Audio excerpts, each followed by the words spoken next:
Hey guys, this is James, and I'm once again joined by the most frequent guest on TeaDB. Woohoo! Meat. Yep. How's it going? Who is now 3.7 kilos meat. It's the slow tick down. Yeah, sure. Pretty soon you'll be like 500 grams meat.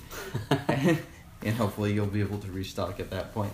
Generally how it should go with teas, right? That's when you can tell that it's a good tea. Yeah, exactly. When you are actually drink it a drinking lot. Yeah, I hope it's like 5 kilos. If you buy 5 kilos and it just sits there, that's kind of a waste, guys. That would be a little disappointing. Sorry to the person who bought 2 tongs of a tea.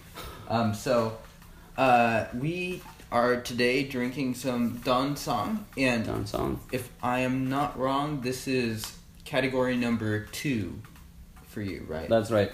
But I haven't had Dancong in quite a while. At least not as frequently. I may have had a tasting or two here and there, but it's been some time. Yeah. I'm excited about this one, actually. Yeah, so this is from Yunnan Sourcing. It's the High Mountain Pomelo Flower Aroma Dancong. We have a couple steeps sitting right in front of us, but before we do that, let's take a smell of From spring of 2017. Yep, and it's a Yunnan Sourcing tea. Well, that has a very distinctive aroma. I do not know what pomelo flower smells like exactly, so... This bears, weirdly enough, I feel like this bears some similarity to, like, whenever I smell black tea after it's been brewed. Oh, interesting. And okay. That's how I feel. I don't know if I'm very accurate or right about that, but... And you're not necessarily a black tea drinker, so... I am not, so I could be very wrong. Yeah. But the few times that I've tried it, Yeah. So we have a couple cups in front of us. We're using 4 grams for about 75 milliliters here for our brewing parameters. So, yeah, let's see how this is. Right. I'm midway through the brews, but cheers, guys. Cheers. Important thing to note is that the color of the tea is nothing like what it would look like if you'd brewn a black tea. Yeah. It's much lighter. Yeah, Almost exactly. on the it's very light golden clear. yellowish. Exactly, that's a good description. Golden yellow. And this is not a category of tea. This might be category 2 for meat, but this is more like category 7B for me. It's one that I consume maybe once every 3 or 4 months, oftentimes on TeaDB. So not a frequent category for me. So the brewing may not be perfect or anything like that. So we'll see how it goes. I'm trying to err on the lighter end. Tastes just alright to me so far. It's kind of nutty and aromatic in its initial brew. That's a good description, actually. A little fruity, but... Yeah. Do you get any flowers for this? It talks about floral aroma here. I may not be the best person to ask that question exactly. I can't tell, but it's very aromatic overall. I agree. I don't even know what pomelo flower is, to be honest. So. Yeah, I don't either. Well, in comparison, for instance, to the wooey, how would you compare the two? Ooh, that's a tough one. Lot less roast to begin with. Mm-hmm. Not as chocolatey either. Probably more fruity and nutty. Mm-hmm. Yeah. Well, how I don't know. I haven't had a whole lot of. But how would you describe it? I guess to me, and I'm sure some of it is how the tea was brewed, but this tea comes across as more light and airy, and the wooey feels like it's got like more of a charcoaly base of like chocolate in the wooey. I wouldn't look for chocolate in this. Yeah. It's more aromatics, high notes, and stuff like that. Yeah, if you're only into oolongs, this is probably a good complement or a good switch between a wooey. Like if you're tired of wooeys, you can try this out and still enjoy the oolongs. Yeah, it'd be a nice without going too far out necessarily. Yeah, a nice change of pace because it's similar, but a little similar, but pretty different from wooey oolongs. Right? Yeah, exactly. And how are you liking this so far? It's good. I don't know if I would make this tea my like daily drinker, but I would definitely drink it every once in a while. Mm-hmm. But that's just a personal preference. Right. As you call me the wooey guy, I do really like my wooies. Yeah. Do you think this is sweeter or less sweet than the wooey from last episode? It's a very different kind of sweet. Yeah, I agree. Yeah. I don't know how to describe this necessarily. So last episode's wooey was kind of like right in like the category of tea that you like a lot, and you might not drink it as often as you used to, but you still have it fairly often. Yeah, absolutely. Yeah. I've tried not a fair bit. I've tried a few different Dancongs, and I definitely like them. But I've never gone on to have a Dancong as my daily drinker. Right. So you're not 5 kilo Dancong guy. Unfortunately, no. I'd like to smell it too. Yeah, this has some interesting aromas for sure, and I wish I could describe it a bit better, but it smells...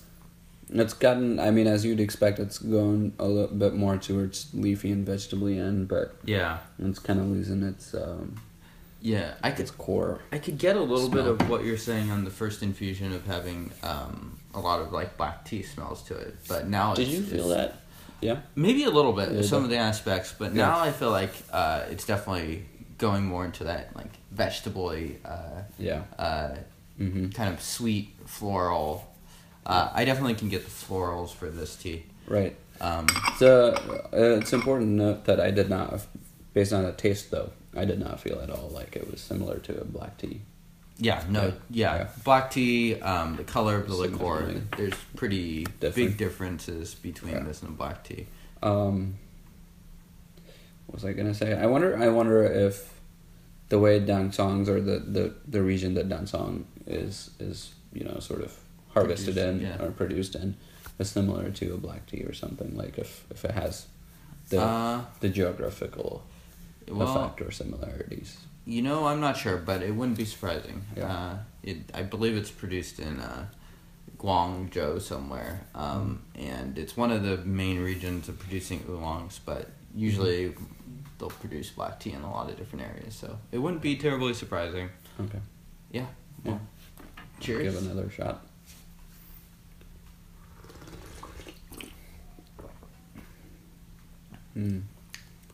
More sweeter.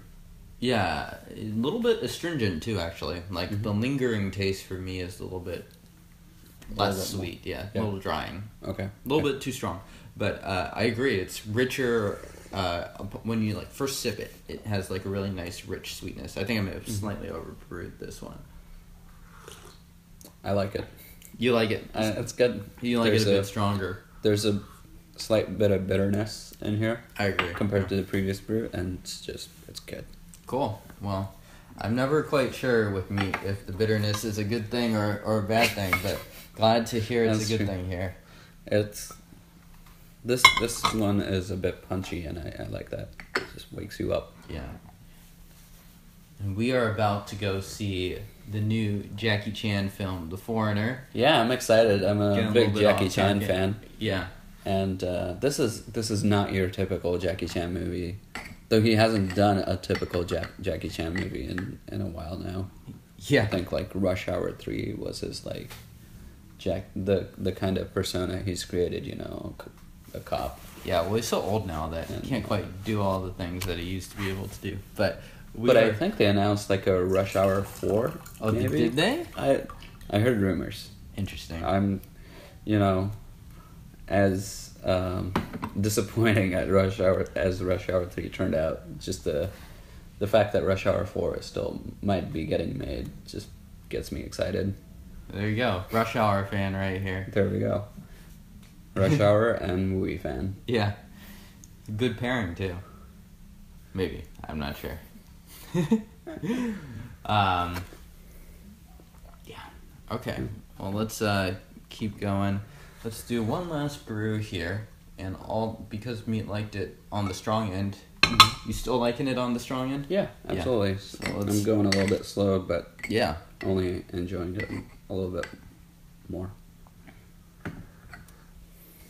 And it's like, compared to like the leaves from last episode, you can look at these and you can see how much greener they are. Yeah. The last leaves, I mean, like Wooey, the roast is so integral, and like I don't know a ton about the processing of this tea, but it definitely, whatever they do, the roasting and stuff, results in a pretty different product, one that's a lot greener, I think, in taste.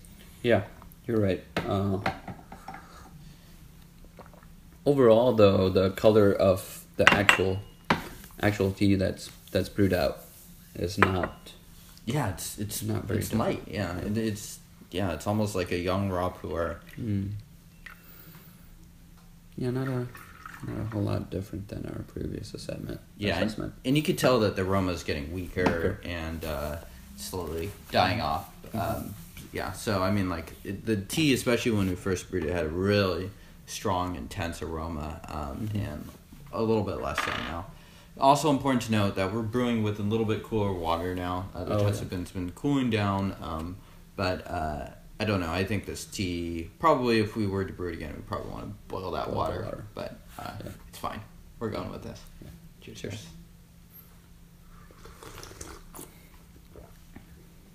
Yeah, I wouldn't do another brew with this tea. I mean, yeah, with these set of leaves, you know. Yeah. I feel like they've been fairly well brewed out. Like this is still weaker, good. Yeah.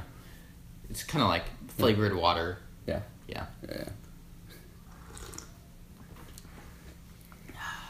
Brew this for a few extra minutes and get maybe 2 or 3 more brews maximum out of it.